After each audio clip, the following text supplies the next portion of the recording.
Welcome to the Navic Gaming Podcast, where it is our mission to explore the business and future of video games. We bring together the industry's brightest builders, investors, and thinkers to keep a pulse on current events, dissect emerging trends in games, share lessons learned, and have a great time. This podcast is also part of Navic's growing ecosystem, which ranges from free and premium research to consulting and advisory services.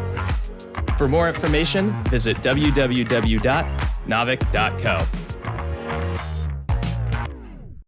This episode is brought to you by Neon. For the first time in our industry, developers can finally have their own D2C channels to save on App Store fees and build closer relationships with players. But there's a catch. Selling direct means either building complex infrastructure yourself or choosing among legacy providers whose inexperience in games or questionable reputations pose real risk to your business. Luckily, there's Neon, the D2C platform built for games. As a merchant of record with customizable web shops optimized for conversion and modern APIs that let you use your existing LiveOps tools, Neon is trusted by some of the biggest names in gaming to help you sell direct without the typical overhead. To start selling direct and finally take control over your full player experience, simply head to neonpay.com or check out the link in the show notes. And with that, let's jump into the episode.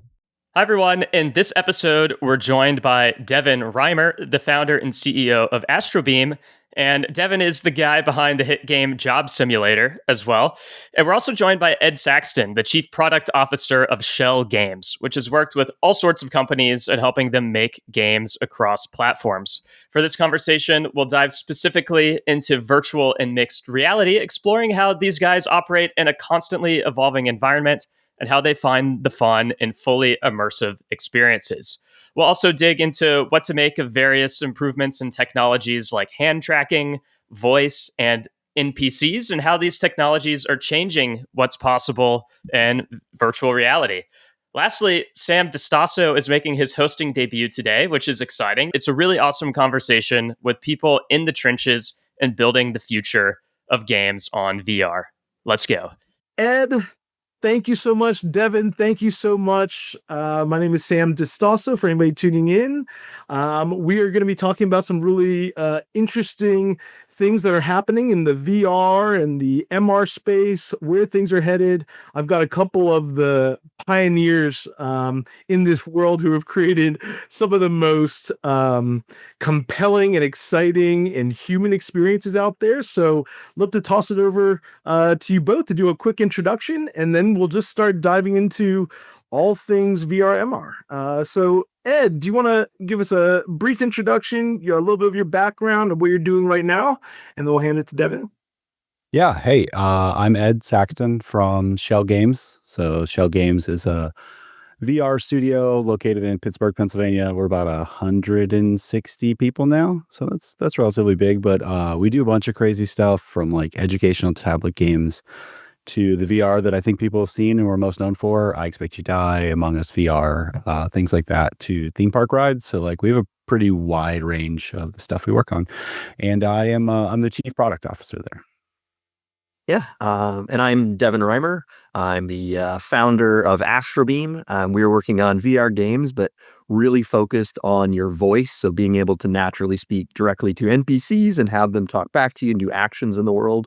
And then formally, I was the co-founder of Alchemy Labs. We made the games Job Simulator and Vacation Simulator. Can I ask, how did you, just to start off with, how'd you get onto the idea of Job Simulator? Devin specifically, and that one, when everybody was talking about all the things VR could be and do and everything, you landed on that and it ended up taking off like wildfire. But how'd you land on the idea? We were really early to modern VR. I convinced my co-founder to drop everything and announce that we were pivoting our company to VR. This is like DK1 time. We got really in there. We were like working on so many things, and we kept running into these roadblocks where the games weren't actually that engaging. Because at the time we're using keyboard and game controller. We're like, this is just, it feels like a little addition to games, but not like a big thing. And we just kept working through that. And then we had built up a really good relationship with Valve. And then they were like, hey, we're working on this secret thing that's going to be all tracked. And we had talked to them and they were like, could you make us a demo? This is like November. Could you make us a demo by GDC to show off this hardware? And by the way, it doesn't exist yet. And we're like, yeah, of course we could do that. And so the thing, it just like was one of those game development processes that the constraints of everything just led in the right direction. My wife was 8.5 months pregnant, so I couldn't travel. Our team was remote, and Valve sent us one headset. And so we had to fly everybody to my house up in Canada. And we went in the basement and we just worked for 1 week because that was all we had was 1 week to like turn out what ended up being that thing. And yeah, we worked all day and then we drank and then we went to bed and then we just like repeated. It was just like this epic thing. But we kind of had this like idea that, what do you do with your hands lots? And a lot of the ideas we had were kind of job related. And we kind of started working on the things. And when we ended up starting working on a kitchen, we're like, wow, this is kind of interesting because all of a sudden you don't have to teach players all of these interactions. They can just get it. And then we're like, wait a second, what if it's all about jobs? And at the time I was reading all those books about the singularity, which is ironic considering what I'm working on now, but like reading all these books about the singularity. And then I was like, oh, well, what if it was like robots trying to do stuff? And then we're like, no, it'd be way better instead of like post-apocalyptic. If it's like utopia, robots solved everything, solved all jobs, and they felt bad for the humans. And we're like, how do we make you feel happy? Let's show you what jobs used to be like. And that was just kind of went from there. I love that. The singularity is what led to those amazing robots that you see in Job Simulator. Okay, thank you for this background. I think you've done obviously amazing pioneering work even before what you're doing right now. What you're doing right now gets me very excited. But before we dive into it, Ed, can you chat a little bit of the Schell Games progression from I Expect You to Die? I know Jesse Schell is like a legend in the space. And then obviously Among Us VR, just all the cool things y'all have been doing. Yeah, it's crazy to join a studio with, Jesse at the helm as VR is becoming a real thing, because Jesse was doing VR when they were basically like helmets hanging from the ceiling to absorb the weight on top of your head, right? He worked at Disney in the virtual reality studio. And so I joined mid I Expect You to Die's run. So I remember asking a lot of questions, like good development. And the premise behind it was, again, like Devin talked about, the medium, especially at that point, was really constrained. Like it's still VR is a constraint, MR is a constraint, but it was really constrained then. Like, what can you do with these headsets and things? And in a brainstorm, somebody had come up with the idea of like, you always end up with like the heroes in movies getting like, tied to a chair or on the train tracks or something like that. And like, oh, VR is also good if at that spot too, if you're not moving around. So what if we just put our hero in these situations where they're like locked in a spot and you have to solve it? And like that, the idea of being like stuck in a car. Well, what makes the car interesting? Like, let's put the car on a plane. Like that's something that would happen to a superhero. And I think much like Job Sim, which huge fan of, like the humor in it too sort of nods to the constraint a little bit. Like if you take yourself really seriously in those moments, like you just feel out of place. So when you add that element of humor in there, you start to realize like, oh, this is how it is. And like, you can't take it too serious. And like, we put you in the most serious of situations. Like we literally expect the player to die multiple times before they finish. The stakes are as high as they could get. So like you wipe away some of that with humor and it's really exciting. And then that has just continued to grow with us and those principles. One of my favorite things when I joined and talking with the I Expect You to Die team was they were doing a ton of playtesting at that time. And the thing that really made I Expect You to Die what it is now is we would have players coming in. At that point, everyone's pretty naive to VR, and they would try to do something. So then that would go like, okay, that's a way to solve the puzzle now, right? Like they tried that. That's the way the human brain works. Like, let's make that doable. And I think that shows, and we've tried to use that design lesson in a bunch of stuff that we've done. I love how you both put that with uh, humor and first principles for this new hardware, literally worlds and environments that we're in. And in some ways, maybe you can boil it down and say, listen, gaming the whole core function of gaming, or at least a part of it, can be when there's something humorous involved. Not always, but something that feels very human. I remember when I was at Altspace VR and it was a tiny startup, our CEO used to always tell us the fastest way to feel immersed is to laugh.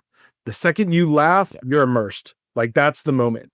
And we built out and did all types of, that's why we got started with virtual live comedy shows as like the initial starting point for things. Cause it was like, you get people laughing and all of a sudden you're not worried quite as much about the heaviness. You're not trying to figure everything else out. You know how to joke and kind of laugh with folks.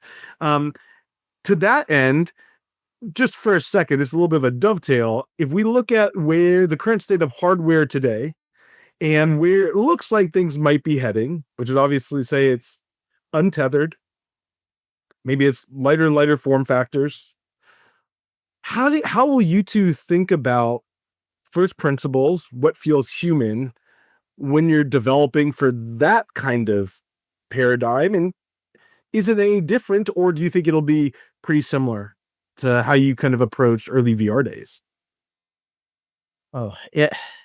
There is, what I'm finding is over time as we develop things, we're giving more and more control to the user, which means from a game development standpoint, you're losing more and more control. And you need to figure out how, like a thing that I say at Alchemy and I continue to say at AstroBeam is designing things to embrace the chaos, right? It's like Ed was talking about like, oh, that person just thought of that. Now that needs to be an answer, right? That continued through all of our early VR work. And now we're working on like talking to NPCs and AI, people can say whatever and they think whatever. And all of a sudden it's like, oh man, we have to do this whole thing again where we're kind of relearning all of these rules, which is like, let the user do things, survive, like continue, have the user think they're super smart. And we spent so much time as like, I Expect You Died also does an awesome job of this, where you're like, yeah, no one's ever thought of that before. It's like, thousands of people thought about that before. That's why it works, but also that's awesome that you feel that way. Yeah, one of my favorite I Expect You to Die playtests was a lot like that, where somebody was solving a puzzle and they kept dying, and they were really down. They're like, ugh. And then they solved it on like try 5, and they literally said, I am the smartest man in the world. And I was like, that's it. That's what it is. But this is crazy. Like when you think of VR, like it's been going on a long time, but consumer facing, it's a really young medium. Like we are involved in something really young, and it's defined by the people playing it. Right? Like people play it, they decide how they use it, they decide how they like it, and that evolves what we as developers continue to make. It's super fun because it's always new, it's pretty fresh. And there's great hardware out there right now that's really affordable, that's accessible to take with you. It's super fun to see people playing it and have more and more people enjoy that. It's so true. I mean, we were I don't know if we were talking about this, Ed, separately, but it was, you even look at how like the Gorilla Tag game and how they got started. And they're like, well, you have your hands and controllers, and that just seemed like a natural way to kind of get started moving in this new kind of paradigm. And those types of innovations, to your point, in some ways, there's been so many tiny miniature hype cycles that come up and down and come and go every 6 months that it can feel like it's been around for a lot longer. But I don't even know when you say that this new kind of consumer facing VR industry kind of started in this round. Do you say that it started when it was a tethered Rift to a heavy gaming PC? Like maybe that's a pretty small, user base, and you can count for that. So here's a question for you all, and this is just a brief hypothetical. Um, if after the DK2, we could snap our fingers and the Quest 3 came out afterwards, how would the industry have changed if that would have happened? And the only reason I ask it is because when I talk to people outside of this gaming space or outside of the technology space, many of them will say like early on, they'll see some of the videos like, oh, that's what I want. And then they'll ask, oh, when can I be able to do that easily? When will I be able to put my mom in or my son in or just hang out casually?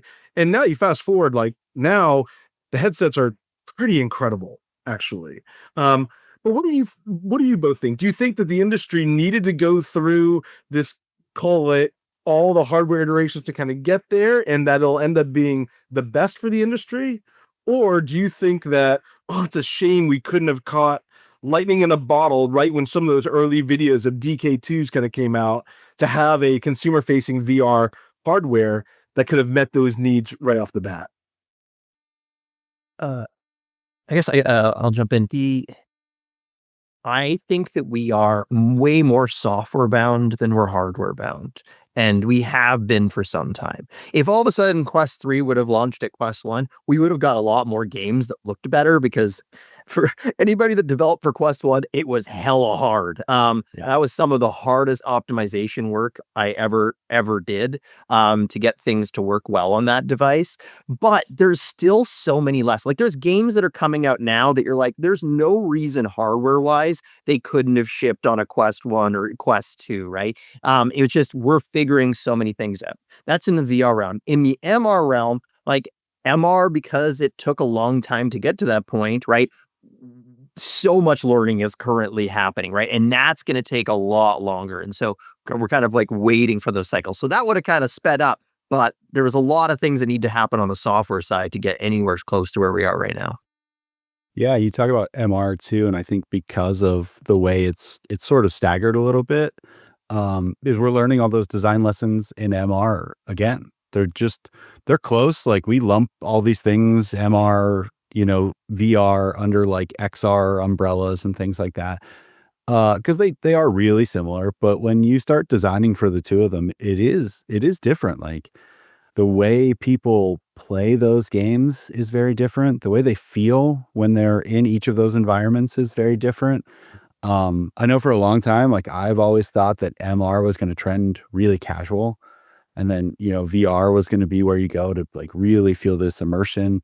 But then I see games like Spatial Ops that are out there right now, and I see people building like these like indoor MR shooter things that are huge. Like, that's the opposite of casual, right? So like, people are figuring it out as they go along, and they're figuring out what makes sense. So let me add, just to piggyback on that, uh, Ed, do you think to have compelling social experiences in this future we're heading to, do you need there to be other humans? Or can you take a Devin approach and say, you know what? We're gonna have smart NPCs, and that can drive the social interactions. Oh, wow. That is a great question. I'm sure Devin has a very different lens on it than I do, like, based on his work. I look at this industry and I think, like, in order for it to continue to grow and continue to take off, there just needs to be more people playing it and talking about it, right? When my kids are at school, they need to be talking with people about, playing these same games or doing these same experiences that really are eye-opening. I really strongly hope that we're at like the start of the next console generation, right? Like, I remember playing like my NES in my house, and like my parents being like, "Oh, he's playing that game box thing," right? But I grew up with that, and now, like, at my age, everyone I know has a console in their home, right? It's very secondary. And I think like that's what happens. It starts with teens and young adults. They really get in there. They start talking about it, whether it's playing socially in there with each other or just being social about the experiences that they're having in those worlds. Like, that will help move the medium forward, and that will help grow it. Yeah, I guess I guess the way that I've been kind of thinking about kind of what is, I think, the evolution of what an NPC is up till now, we've essentially had two buckets, right? We have an NPC that's got some games, some pretty amazing like AI and pathfinding and stuff like that, but you can't really talk to them and limited interaction, right? They're kind of like these, like what we'll look at as dumb NPCs, right? And then we have social, where you have humans that are just like chaos factories and doing all this, right? And it's like, well, here's your options, right? And that isn't great for a lot of different things, right? It's like, as soon as you have a more social, more complex environment, which we've been finding in VR is really hard to do this traditional NPC in VR, right? A lot of things I play, it feels like interacting with wax characters, where this would feel Yeah. totally fine on a flat screen, right? It's like, I just have different expectations, right?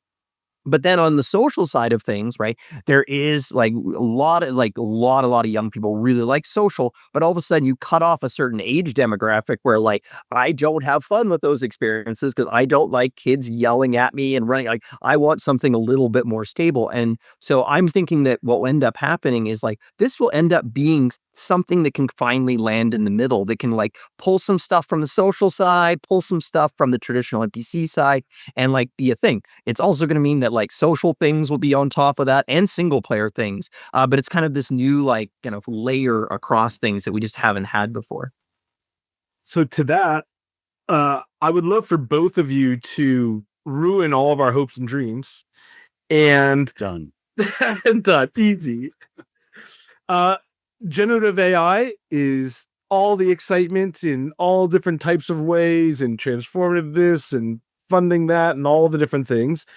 Can you talk to me about how real or not is it going to be used in terms of improving the funness in games and maybe that stickiness of a game to get people want to keep coming back? Or is it going to be more like, yeah, it'll be a side thing for a long time here, and then it'll ultimately kind of evolve like all technologies into the background, but you're trying to, what do you call it?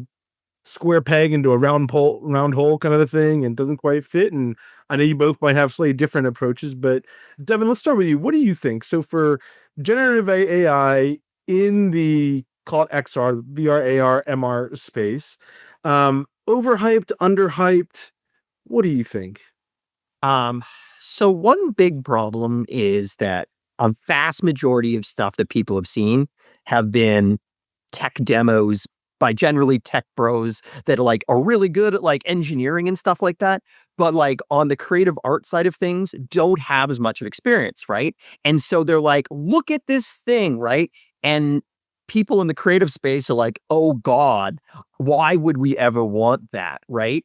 And so, right, that's where we're in the zone where like that side of things that is all of a sudden going to be deployed and fix all of our problems, and game development is going to be done by everybody instantly, and you're going to think of this idea and have a game at the end of the day. Like that stuff is all completely off. But I think that is actually weirdly then underhyped on particular facets of what we're doing. I think that like some of the stuff within how NPCs are going to evolve, I think is underhyped because people see bad examples. There's constantly, like yesterday was another bad example went up. They've seen all these things, but they don't kind of understand where that is, right? And then there's things that like you don't think about, like voice, like we're pushing so hard on voice. Voice is not just NPCs. Okay, it's a new interaction medium that is only now possible because of kind of the advancements in AI and Gen AI on responses and stuff like that. And so like that's going to all of a sudden change so many different things. People are going to look at that. It's like, oh, that works. So therefore it is not Gen AI, but it's like, well, no, it still is, right? And so there's like two sides of this equation right now. And it's really hard, I think, for an average person or even somebody that's been in this space to kind of decouple the two. Yeah, I think Sam, you said something in there, and Devin, you hit on it too, is like increasing the funness. Like that's the part I think that gets missed, right? And it's all the stuff Devin talked about that is like sort of hyped up and talked about and is maybe not a thing, right? But it's like, what will the player implications be? Like, how is this going to make it more fun for the player? And I mean, that's how great games are made. We think about what's going to make it more fun for the player. We think about what's going to make it more immersive for the player. And then we go do those things. Like that's the stuff that I'm excited about. Yeah, one thing just to add, like I think it's important is that within gaming, building games, we have this long curve of building game. Building games is very time consuming, particularly in things like, traditional AAA and VR and stuff like that. And so to get the really good stuff, you need the technology that a lot of these things are running on, getting mature enough, and then 2 years. And so everything is constantly lagging behind. And so people are showing tech demos of things. They're like, look how magic this is. And it's like, well, is that stable? Is it cost effective? When could this actually come to market? Plus 2 years, right? And so we're on this like curve where, everything is still being kind of figured out there. So so to that point, and like sticking on this funness point for a second, because I think that's like that's the most beautiful thing about gaming. A lot of times you'll get technologists that come into the gaming space because they're like, oh, look, most new technologies our creator, pioneered by, in gaming in various ways. But it's all still to make it more fun. There's a ton of technologies you can just kind of throw in there. And that later on, I do want to pick your brain on some other things that, is now the time for other cool things that we've heard about a lot, but maybe haven't hit mainstream adoption. But when it comes to the funness, there's obviously NPCs in games, and Devin, you're kind of living and breathing what that could look like. There could be kind of more storytelling aspects within these games, and what is that going to look like? And I think the one part that I'm intrigued about, and I don't know if now is a good time for you both to pop the bubble on it, but is making these games a lot more personalized to me. And so, do you two see that there is going to be, between those, say, three areas, if we were to look at it? So if we say, hey, smart NPCs, if we say general kind of storytelling, or if it's just more personalized, which of those do you think would you be more bullish on, more bearish on? Is it yes, all of the things, all in a certain, kind of time continuum? Or is it like one of those or two of those? Nope, it's totally all smoke. The tech either isn't going to work, or it's actually not going to add that much funness to the games. I've always loved the idea, and I think playing games as a kid too, that your actions impact the future decisions and outcomes in the game, right? We've all played like great AAA story games our whole lives, and like you played it a certain way, but that didn't affect the next ending, or there were two ending options you could get. I love the idea that there could be possibilities where, like, I log on with Devin the next day and we're both playing the same game, and I talk about it and his experience is vastly different. And we're like, oh, but how did you do this? And it's based on the way that I interact as a player. Like, those are cool dreams. And those are things I hope that start happening. Yeah, and I agree. I think the thing that gets lost here is people are like, I don't want a garbage generated story. And I also don't want that, right?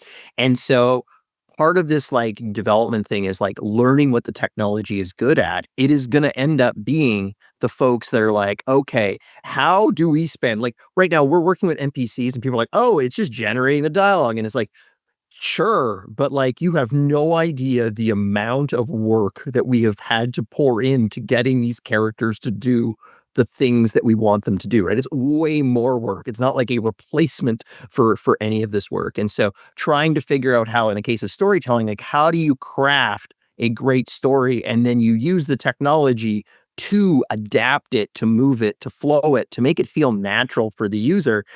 Because games, particularly on the story side of things, you just such limited access to like what actually is going on, and it's understandably so.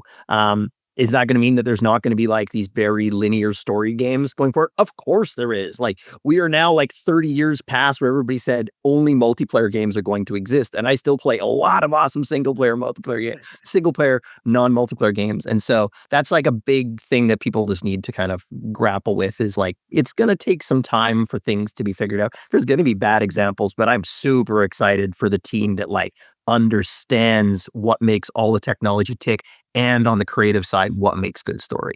I love that you pointed out, Devin, how much effort you're putting in to making this possibility, like how much work there is, right? Like, I think of it when we've all seen movies or TV shows that have different qualities of writing, right? And the amount of effort that goes into that craft. And Devin's like, yeah, this isn't like a switch I turn on and characters just do things, or NPCs just do things. Like, I'm putting in the effort behind the scenes. Yep. See, I love that. And it makes me wonder, like, um, well, when you're putting together these games and these stories, is part of the joy knowing that you got to the same endpoint, at that everybody else is getting to, but faster or with better gear or whatever happens to be? Or do you think the idea of like these games is going to evolve a little bit? Like, where is there a world where, the the granny that was always like, oh, you're gonna lose yourself in that video game, you'll never come out, you'll never gonna do any of this. But we're like, oh, okay, the granny might have been a little bit ahead of her time, didn't make sense before, but like Now, like, if you have like smart NPCs, then one is like a friend, another was like a coach or a professor, and you can go on all these other journeys. Like, you can start to argue, would there be a path, even as we're seeing it with generative AI now, where people use these smart AIs as therapists or as friends or in for humor, where you will actually want to invest more in those relationships, not just even in the content, but the relationships than you do outside. And is that a good thing or a bad thing? Because I could also argue maybe that's a good thing, actually. Big thing, like when I'm working on a problem, this is same with like VR. I love games, I love comedy. That's like thing that I like drive. But a big driver for me is someone that kind of loves the advancement of technology is what can we enable going forward, right? Because of this. Like as you mentioned earlier, Sam, was like gaming often drives technology forward, right? When we finished Job Simulator and I was like at events and I had like, people from like Boeing coming up to me being like, we make every new employee in our R&D division play your game so that they understand how like the future of VR and XR is going to work, right? And it's like, oh, that was not my use case, but I know that we can kind of push things forward. And a big thing that I want to try to do with the work that we're currently doing on NPCs is push forward that. Like, what would interacting with a character that is not just inside games end up feeling like and stuff like that? And there's so many things that you can do in games that are far safer from like a user perspective than a lot of these other things that could have negative, really bad negative effects, right? And it's like gaming can be the one that we kind of like learn some of these things in a much safer environment before we end up kind of continuing that path forward.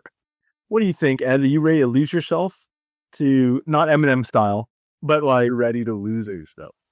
I like lose yourself, make way more friends you ever could in the virtual space?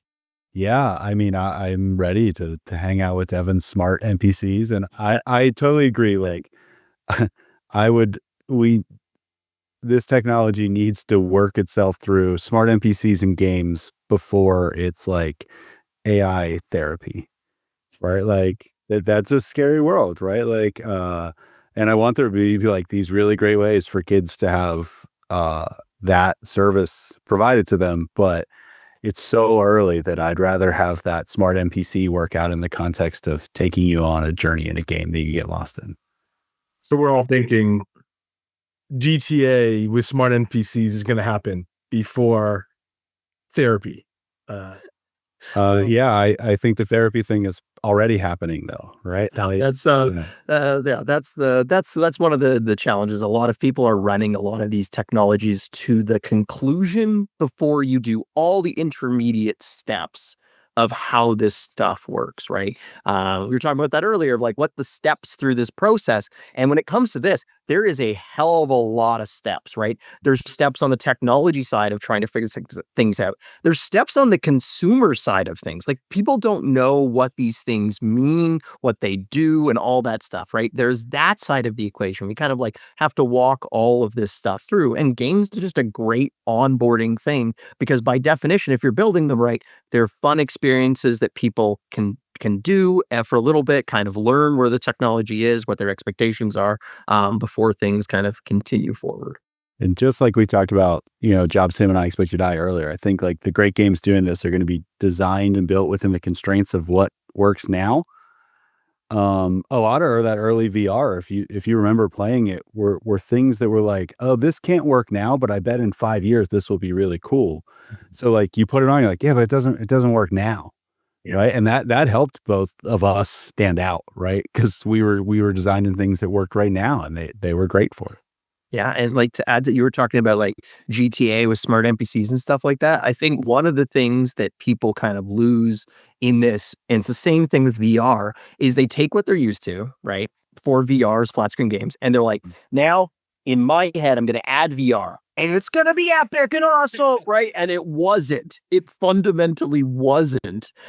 Because it took the games that were like, as Ed is mentioning, like that right from the start, it's like, what is good with this technology? How do we build something super specific for that? And if you look at VR, like the games that were successful were the ones that were like, you can only do this in VR. This is super special. It is super tailored to what this is. And like smart NPCs can be the exact same way, right? People like want to drop them into Skyrim. There's mods all the time. It's like, but do I really want to talk to every peasant? What am I going to say that's interesting, right? It might be a temporarily novel thing. So it is going to be a different type of game experience. It isn't going to be this super plug and play thing that is going to be built specifically for this technology. I look at you mentioned about like cramming flat screen games with VR on top of it. Like we did that, right? We built Among Us VR. But the pitch for that was not how do we take this flat screen and just jam it into a headset? It's like, oh, like the idea of Among Us VR, like social deduction games, like we've played those at parties, like we played those on playgrounds. And like the idea of hearing footsteps behind you and turning around, like that changes the game into something different. Like we want to try that.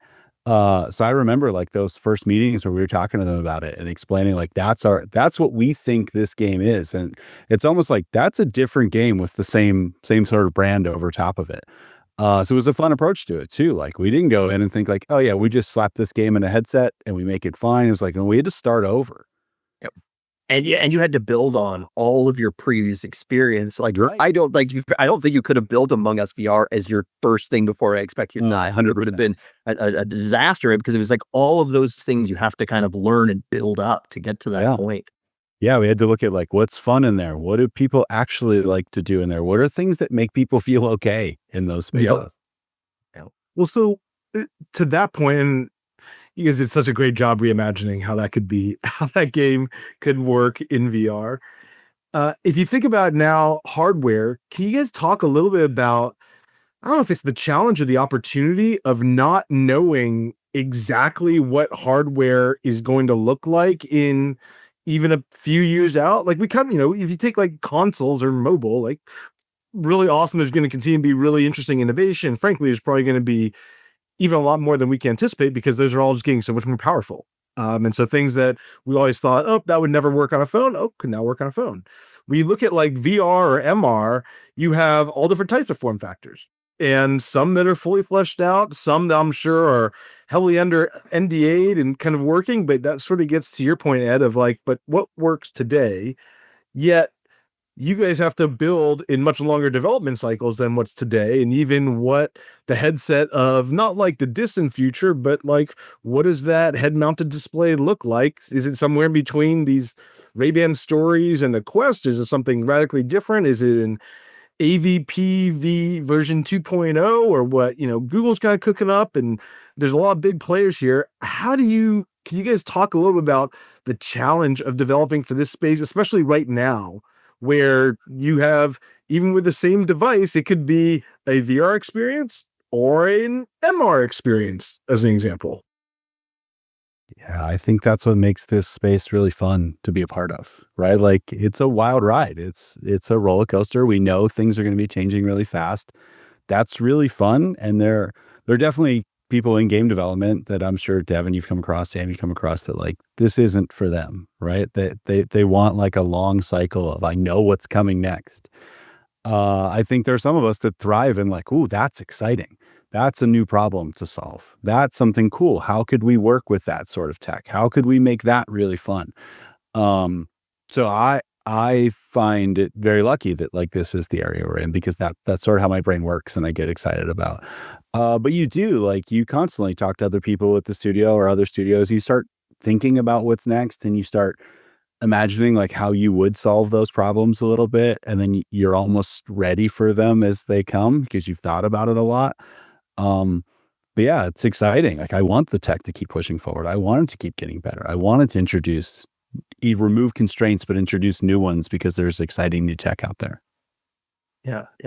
I'm also in the same bucket. Like every once in a while, I'm like, If only I was doing something in traditional games, I would just look at another game and we would just do the same things. We wouldn't have to figure this out. Like this is so stressful. But also like I just love that being on the edge of things and pushing things forward. Because I think I don't know, it's like in like games, I think that's like one of the awesomest place to like be pushing the edges of what's possible so that everybody that comes after can look at that. Like with Jobs, I was like telling people all the time, we released a demo before that game even came out. It was like, I'm like, take stuff, learn, go. Like, this is the only way we're all successful is if we can pull enough stuff up. Because if any one studio needs to solve all of the problems, like we're in a very, very bad place. And so that is like always super important to me. And one thing I do about all the time, which is like talking about this, like when is a technology going to be ready? Like, what is that kind of thing? I have this thing that I did at Alchemy and I continue to do where I like spin up an R&D team, a really small team, like 2 or 3 people that I'm on, and I create a checklist of why a technology won't work. And I did this with VR, and then more recently, I did Alchemy. I did this on hand tracking. I made this whole list of why hand tracking wouldn't work, and we're like, let's go. And the way we're going to go is use what currently exists in a current game and just try to figure it out. And we worked on that for 3 months, and we're like, we could do this. Like, this is doable now, right? And so we ran ahead, and like Alchemy now is like big pioneers in that. We've got Dimensional Double Shift recently came out, which is only hand tracked, and it's a multiplayer game. That's bonkers town, right? But it allows the industry to move forward because everybody can look at it and go, wow, this is what's currently possible. And this is super true. So like super shout out to Devin and then the Alchemy team that's there now for their work in hands, right? Like Devin said, like not one studio can push forward all of these things. So like I'm calling Andrew at Alchemy and I'm like, hey, so about hands, right? Like what have you learned in the last 5 years? I'll tell you stuff that I've learned, right? Like so it's a fun community to get to talk to people and know like, yeah, Devin and team are like they're solving this hand thing. And then we can talk about it because that is how we're all going to push this forward. So on that note, let me just double click into the hand piece. 'Cause I feel like um, hand tracking, how that works, whether it's in like a gaming environment within, a headset, or if it's separate, it's more kind of functional, moving things around, whether you're tapping, you're grabbing things. Um, I know for a while there, the issues with some of the hand piece was the tracking of it and getting it exact and kind of working each time. Are you two feeling, do you two feel bullish or like a little bearish in terms of the future of hand tracking without controllers in games for, in the XR space? I am ultra bullish. And a lot of people are like, oh, because you think that hands are going to be able to do everything the controllers can. And I'm going to tell you 10 reasons that's not the case. And I'm like, I'm sorry, but that's actually irrelevant, right? I think a lot about when iPhone launched and they were like, here's a touchscreen. And then Microsoft was up there talking about all the reasons why a touchscreen couldn't do what a keyboard could do. And I'm like, yeah, sure, dude. But like, it doesn't matter. This is what people are going to want to interact with, right? This is the thing that is going to drive that forward. And it's going to mean things are different. It doesn't mean that like all of a sudden there's going to be no VR games with controllers, right? You need some good tracking if you want to do a gorilla tag like experience. That's always going to exist, right? But I think that as the primary input in VR, XR, AR, all the things, it's obvious to me that the primary input is going to be hand tracking, and then you're going to use different types of controllers for more specific experiences. Yeah, it's funny. I see a lot of people and they think that Devin is saying that controllers are going to get thrown into the sun, right? And I think that's not what he's saying, right? There's going to be a use case for controller games, but there's going to be a use case for hands games too, and maybe hands interactions for your menus and things like that. The touchscreen is a really great example of like that was never going to work, and then it worked, and now everybody has one in their pocket, right? And hand tracking, just like Sam, we talked a lot about tech as it gets better. Like the tracking of your hand in these experiences from the displays or the head-mounted displays is just getting much better. So the things that you learn and the constraints that you're in is slowly those constraints sort of widen out. This just becomes much more natural to use. Yep. And back to the conversation about building for the tech, like early stuff that we did with Vacation Simulator for hand tracking. Vacation Simulator wasn't built for hand tracking. There's so many bad things in that game from a design standpoint when it comes to using hand tracking that I would never do if we were doing hand tracking at the start, right?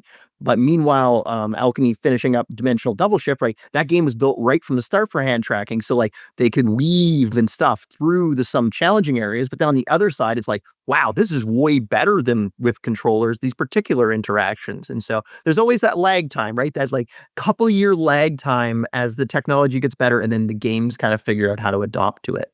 It is amazing too, watching people use hand tracking and the experiences that you make. And like, like right now, this is a gesture that works really well in hand tracking games, right? But there are very few things in your life you pick up this way, right? So don't give me a sledgehammer and tell me to pick it up with my hands when I have to do it this way. Like that, that's going to break the user's brain instantly, right? Give them something that they want to pick up this way. And that's that constraint that we both talked about earlier. It's like, yeah, I want them to do this thing, but it's not quite there yet. So like, I'm going to come up with this other version. I'm going to design around that constraint. And when you do that, it does feel really good. It feels pretty magical. Yeah. And like things you just don't expect. Like when we were starting to work on a Dimensional Double Shift, like we had a rule at Alchemy that we tried not to use the trigger and the grip like at the same time. And it's not that people couldn't figure that out. We just figured the mainstream couldn't figure it out. When we were doing demos, it was like, hold the thing and then do the thing, right? It was just too complicated. And we kind of had that as a rule, right? It was like, where are the buttons? And then we expected that not to work in hand tracking because why would that be better? And we built like a simple thing, like a water screw, and people were just like, they grabbed it and went like this. And they were like, oh shit, we don't have to teach that. It's just use my hands my whole life. Exactly. Right. It's like, and I think like also to segue into like the stuff like I was talking about with voice is like voice is this weird thing where in gaming and technology, it just hasn't worked. And it hasn't been like voice isn't a good input. Voice is a fantastic input. This is how this whole thing is currently happening. It's a fantastic way of communicating, but the technology wasn't there yet. And so now the technology's there. It's like, let's rethink stuff. And I'm super excited. Like what we're building right now is hand track and it's voice and the onboarding is just super easy because everybody has talked and used their hands and they just get it and they can go. Yeah, it is really weird. Like games for a long time have wanted to use voice, right? And it's just like it was not at a spot where it felt comfortable. You weren't talking like the way we're talking right now. You were talking in a very different way that you had to be taught to talk again. It was like picking up the sledgehammer like this. It's the same thing. So to that, circling back on one topic we touched base on, but just let me ask one last question on it. Back on the smart NPC front, this idea of voice and hands, you could argue that sums up not all of communication, but it's a lot of it, right? They always say, a lot of it's nonverbal. Well, now if you can kind of get head gestures, kind of tilting there, you can be speaking with your hands. Obviously, you can pitching stuff, you can point, you can kind of pick up on those types of things. And obviously you have your voice. What type of gameplays do you think emerge first under those technologies being more advanced than haptics or, maybe some of these other kind of ones? Devin, what do you think? And then I'm curious. Yeah, that has been my last almost 2 years because I had some theories, but I knew I needed to test them. Like I didn't go and like, this is the game. Building that because I knew I didn't know enough, right? I didn't know which problems were going to be easy and which ones were going to be impossible. And just like VR, I found in the early days, they were flipped. It was like, oh, that's no way to do that. There was like in an afternoon is like, I solved it. And then it's like, this should be trivial. And it's just like, no, that's just impossible within this medium. And so we're kind of working through things there. One of my engineers joked that we're kind of building conversation as a game. And it's like, what does that mean? Right. And so it's like all of these ways of input are now kind of flipped. And what we're trying to do is make something that is more human, right? More like what you are used to as a human. We're building a lot of work, we're doing a lot of innovative work right now in seated things. Because I spent most of my career doing standing stuff. And I'm like, okay, I want to spend some time on sitting because people spend most of their time sitting. If you look at people talking, they're generally seated, right? Or they're leaning on something, right? And I'm like, well, why are we fighting against these things? Like, I'm not like running around and talking to somebody. I'm running around and talking to somebody. That doesn't seem quite the way that we kind of go about things. So I'm trying to pull things from the way people normally do things so that we have that anchor. And then how do I put twists on them and unique game things on them that make them feel very unique?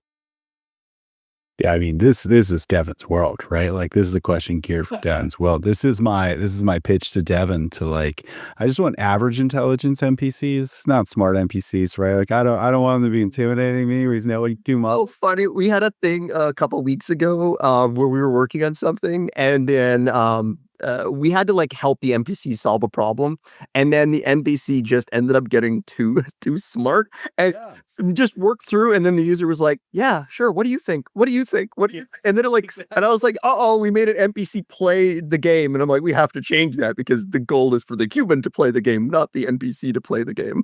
Yeah, that's got to be a wild world, right? Like, it's like you ask this NPC with unlimited intelligence, like, what would you do? And it just tells you all the answers. Yep, exactly. What I would do is go forward and turn left. I'm not sure why, but you would want to open the door. So it's a different world. Yeah. I love that. There's all types of fun examples of people that are trying to build like this game, but for this platform and kind of rethink it. And sometimes the tweaks they make to improve it and make it more efficient kill all the fun. So if you're playing a social game that's about guessing something that you're kind of trying to enact with your hands or something, and you get hints and they start telling you or they perfect your movements a little bit, it's like, well, you just killed all the fun of it, actually. I imagine the smart NPC in Among Us VR just telling everybody who the imposter is. It's red. Like, what? How do you know? It's like, it's red. This game is not fun anymore. Well, Bye. you the imposter. Okay, so then to just wrap this with is I wanted to do a little bit of, we won't call it rapid fire, but if you think going out, putting on your real future, you guys live in the future anyways, putting on those future facing hats. So let's see, a couple things. One is I'll rattle off a few of these. Which of these do you think will become real, and which of these are just totally vapor, not ever really going to be a thing? Okay, so if I talk about haptic vests, smell, and let's say something that's more audio visual, but you drive the audio visuals everywhere that you're kind of going in this virtual space. And good. What do you think, Ed? Yeah, I'm gonna go with smell. Because I will say, like, if you guys remember The Void, I did the Star Wars and the Wreck-It Ralph. My favorite moment of the Wreck-It Ralph experience is like you come around this corner, it smells like vanilla. It's amazing, right? And it does feel really great. You're in this world. The Star Wars one smells like sulfur, and it's less fun. Like, it's like, oh, it smells bad here. But yeah, I don't want like to be walking in the room where my kids are playing a game and I don't want to smell what they're playing, right? Like that's not a version of immersion that I want right now. But you could tell me I'm wrong. Like, I remember like the early video game controllers with the rumble pack. And I was like, oh, it makes my hands numb. Like, I don't want this. Like, it's just shaking all the time violently. But guess what? It got better. And now it's like playing a controller that doesn't have haptics is a little weird. It's so true. Yeah. Okay, so you are bullish on smell in the right way. Pleasant smell. Theme parks have been doing the smell thing for years, right? Like they pump out that smell to get you to go like to the ice cream stand or the funnel cake. Yeah, I am in this unique spot where in the early days of VR, every company that was trying to make hardware would contact us and give us a demo. And it was like bonkers time because like so much is being done, but like 99.9% of it was really not gonna ever work. And so definitely got some smell demos, some haptic demos and stuff like that. Smell will not work in my lifetime. In an average user's case, the physics just isn't gonna work. And smells are one of those things that trigger way too low on the brain. And people don't like certain things. You can't just close your eyes to smells. And so like that one just, even if you could solve it, nasty. haptic vest stuff is like, there's always going to be groups of people that are just going to love that stuff. But like, it isn't like, I was thinking about the value trade-off, right? Like, it's the same thing with like hands and controllers, right? Controllers are going to continue to exist. They're awesome for certain things, but for the mainstream, I think that the value proposition isn't there, right? It's like, well, I use the controller and it doesn't get me anything. And now it has a level of complexity, a level of additional thing and stuff like that. So I think the other one was like kind of like being able to like customize stuff. So like, yeah, like that stuff is gonna be big. It's just gonna take a while. It's not gonna be magic. It is literally going to be people doing a lot of really hard, smart work. Yeah, I wanted Devin to like rip his shirt open and be wearing a haptic vest right now. That would have been I should have given you some heads. I feel every word you're telling me, Eva. Okay, last one on this kind of real future facing stuff.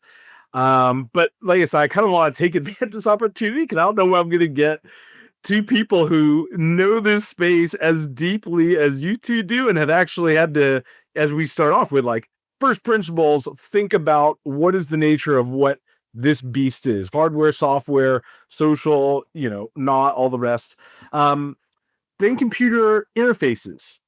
Is there a world where, could that help people socialize more deeply in these immersive spaces? Is there a hive mind of sorts with gaming? Like, is that going to be a thing, or is that purely sci-fi and like, no, that there's no real strong need or desire or good fit there with that kind of technology? I have one brain and it's a lot to handle, right? Like I'm a hive mind of what other people are thinking out there. I do see things like, man, I watched the Connect this year. There was the live translation demo.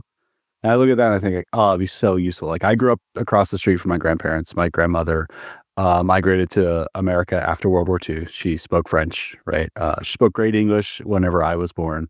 But her sister, so like my great aunt and uncle would visit every other summer and they didn't speak English. So at the beginning of summer, I didn't understand them at all. At the end of summer, like we could communicate with each other and they would come every other summer. So in after a gap to summer, I couldn't talk to them again. Right. Like I lost all of that.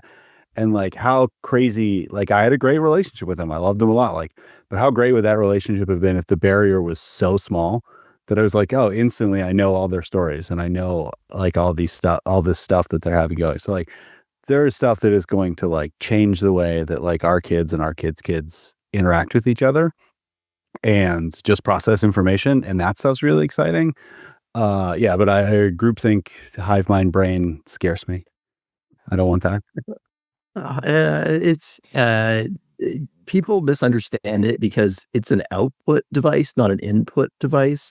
And so you have to be thinking about it from that perspective, right? It's like it's not a two-way street, at least anywhere in the near term. And so there's definitely things, but I think that there's might be paths of least resistance on, what they like. Meta's working on some stuff with like, twitch muscles and stuff like that. And it's that's much more analog to how we have interacted with other things. And I think there's other ways that we can kind of deal with some of these output things going forward. But, it's always really hard to tell. I was talking to my wife yesterday about how when we were kids, we were trying to explain things to our children that we did. And it was like hard. And I'm like, wow, I've got old. But then I was like, what things are my kids doing today that they're going to explain to their kids? And I'm like, I don't know. I like, that's really hard for me to take a guess of what things are going to consider super, super silly. It's crazy. Ask a kid to do the gesture for talking on a phone.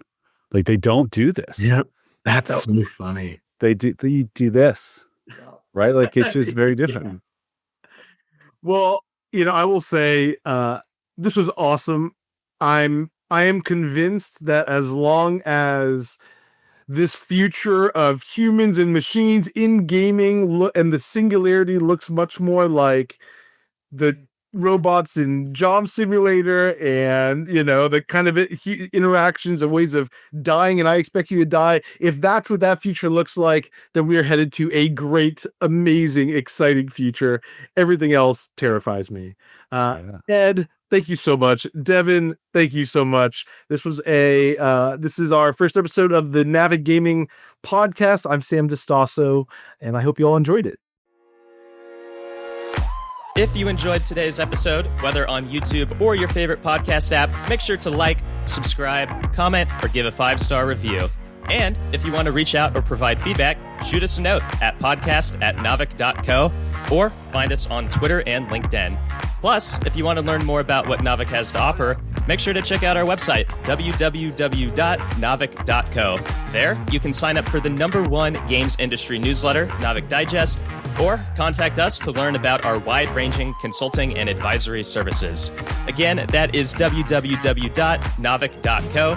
Thanks for listening, and we'll catch you in the next episode.